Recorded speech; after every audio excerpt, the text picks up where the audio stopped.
Okay, my name is Maggie. I am an intern with Illinois Times this summer as I finished my master's degree at Northwestern in investigative journalism. I'm originally from Charlottesville, Virginia, but I've been living in Chicago the past 3 years and have become an Illinois convert, so happy to be here at the Illinois Times, the most Illinois of it all. That's awesome. Can you share your favorite project or story from your master's program? Sure, yeah. It's hard to pick. There's a lot. Like, I love just the little beat reporting and going and covering fun community events. But since I am an investigative reporter at heart, I really like the stuff where you get to go really deep and go into it for a long time. And so I spent about 2 months, well, 6 months working on this project for use of force, like that police implement against people in mental health crises in Chicago, and looking at how that is typically disproportionately used against communities of color in Chicago, and talking to people about how that's affected them. So I'm really proud of that story. It's coming out at the end of this month, so I'm excited to finally see it in publication. Cool. After so long. I went to school in Virginia, in Charlottesville. Pretty much everybody I knew went to UVA. My parents went to UVA. I didn't want to go to UVA. So I went to a small liberal arts college in Ohio to just do something totally new. Yeah. And while I was there, I was studying international relations and economics, essentially, which I really enjoyed. We didn't have a journalism program, but we did have it on the school paper. And so I did journalism undergrad. And I just really loved the community of it, and I was able to work on sort of a long-form investigative project that not a lot of students, I feel like, get to work on, and it was really exciting for me, but it came way too late in my college career for me to think about doing that as a profession. And so after college, I went and I did econ consulting for a few years, where I was a data analyst, and I didn't want to do that forever. And so that job brought me to Chicago, and because Northwestern is in Chicago, Northwestern was the only journalism school I applied to. And so I went, and I am finishing up my master's now, and part of my master's is doing an internship with a local news organization. And there's really great local media funding in this area because they want to spur local news. And so I was lucky enough to get funding to come down here and do an internship with the Illinois Times, and yeah, it's been really fruitful. There's a lot to report on in Springfield. What's been your favorite thing so far that you reported on in Springfield? Well, I've done a lot on city council, which has been fun, just to get to know all the characters and the council members and the drama. There's always something going on.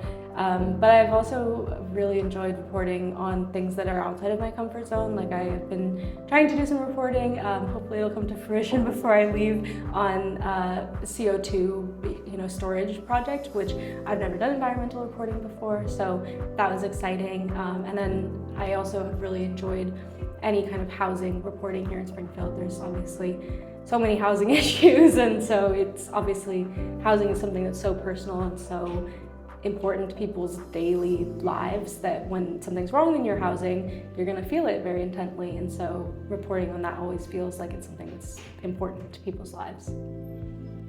Out of all the things that you've covered, is there something that touched you personally? Yeah, I mean, I feel like almost every story, if you're doing it right, touches you in some way, because really the focus of any story is the people behind it. And I think most reporters, I would hope that most reporters are pretty empathetic people who, see the pain or the happiness and joy behind their stories. So I really just like it when I make a sort of human connection with someone. I think that there've been a number of my stories that have focused a strong female lead, and I don't know, it's always really fulfilling to see, a woman overcoming something, as kind of corny as that sounds. They have always just sort of resonated with me. And yeah. What have you learned that would help you in your future journey as a reporter? Like here? From Illinois Times. That is a great question. I think a big thing for me is just how important it is to be here and embedded within your community. And for me, I had to leave during part of my program, and so trying to do stories remotely it's no fun. Like, it just reminded me so much how much I love to do things where you can actually be in the field going around talking to people. I think that's really crucial. And also it's just like to gain trust. People need to see your face. I mean, this community, like any community, has very specific priorities, very specific, signals of things that like, oh, if you think that, then you're outside of this community, and learning those things, it's hard to do if you're not in the community, so, yeah. If you weren't a journalist, what do you think you'd be doing instead? I was afraid of this question. I don't really know. It's hard. I mean, I did another career before this, and that made me realize that I want to do this, so it's hard to picture doing anything else. I'm a kind of crafty person, so I'd probably be doing something like running a cafe or like a plant shop, like it would be something that's like fulfilling for the soul, but not maybe like productive. Like I wouldn't be a data analyst again, I'll tell you that. What's your go-to coffee order? Okay, if it's like, okay, it's city council, but it's kind of chill. An iced chai with oat milk, okay? Like, it's happy, it's light. If it's serious, an iced Americano. Like, no sugar, no milk, nothing. It's just the espresso. And where's your go-to coffee place in Springfield? Oh, that is a good question. The Illinois Times. There is one that I can sort of picture, but I don't know the name. I think it has a cup in the name. It's like downtown. Custom Cup? Yeah, Custom Cup. Shout out Custom Cup. Yeah. Who's your favorite person at Illinois Times? Oh, that seems like a question that'll get me in trouble. Wow. Zach, of course. That's great. Yeah. That's a great You make answer. all my stories look so pretty because you have pictures of them. So that's really important. There we go. Are you planning, once you're done with your internship, are you planning on trying to work here, or just taking what you've learned and going back to Chicago or Virginia or whatever? That's a great question. I don't think, first of all, that there's a position open, so that's a key thing. My husband's in Chicago, so I do intend to look for jobs there. But there's probably stories that I'm still fiddling over that you might see published after I'm gone, because I don't like to put things down. So if they're not wrapped by the 29th, I might try and publish them later. Got you. Yeah. What was your favorite thing about Springfield? That's a nice question. I think Springfield, it feels like a small town, so it feels kind of homey. And I know that everyone thinks I'm insane for taking public transit here and walking everywhere because I don't have a car, but it's been, except for the really hot days, it's been nice. It's nice to just walk around and, see the flowers and the trees and the sunshine. It feels cute. Yeah. It's nice, yeah. What's like the process of you getting the information you need for your reports? Yeah, it's a good question. It depends on the story, definitely. Sometimes it's very document-based. I do, because I have the investigative background, a lot of Freedom of Information Act requests, FOIA requests. And those can be fruitful, or they can be non-responsive or unhelpful. But typically, you get a story, either Fletcher or, Michelle will be like, hey, Maggie, here's a voicemail from someone, or here's something I heard, or whatnot. Or just in the course of my reporting on something else, something catches my eye. And you try to find who it's affecting and talk to them. And then a lot of times you don't want to just, sometimes you want to do like a nice story about one person, but oftentimes you want to broaden it to understand the scale of the issue. So you don't want to just look at this one person, you want to understand, okay, if this is happening to this one person, does that mean that the system is failing in some way and all these other people are affected? Can I talk to them? Different people have different approaches. I tend to try to talk to the people who are being harmed first to get all of the allegations of harm or all of, the complaints that are out there, and then go to authority figures or like the institutions and say, okay, this is what people are saying to me. What's your response? I think that's typically my approach, is to try to information gather from real people who are impacted by it first, and then go back to, authority figures for comment. Typically, how much time is spent like in the office, in the field? Do you ever have to go back to the person and talk to them again?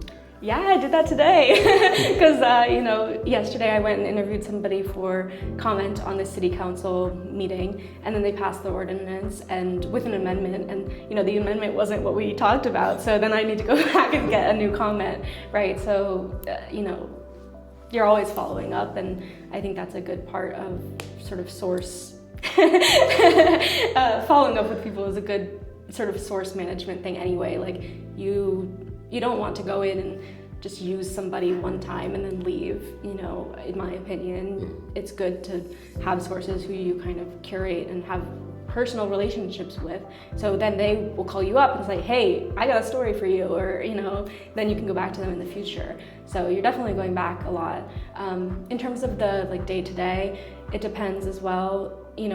If I'm covering Pritzker at the fair, I'm going to the fair, definitely in person, right? And then I'm coming back and writing.